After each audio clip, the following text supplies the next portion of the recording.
আসসালামু আলাইকুম, কেমন আছেন সবাই? পাউরুটি দিয়ে যে এত মজার একটা রেসিপি বানানো যায় আগে জানতামই না। প্রথমে পাউরুটিগুলো ব্লেন্ডারে দিয়ে ব্লেন্ড করে নিয়েছি। একদম মিহি হয়ে যাবে ব্লেন্ড করার পরে।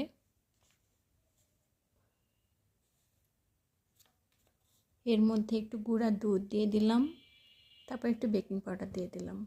এবার তরল দুধ দিয়ে একটা সুন্দর ডো তৈরি করে নেব।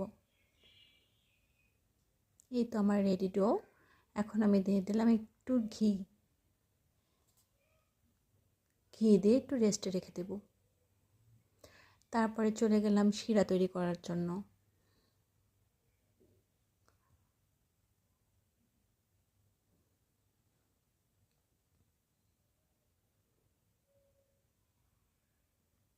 শিরা তৈরি শেষ।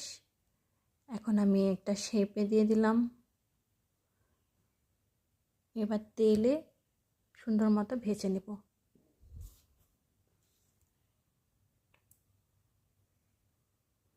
এই তো রেডি।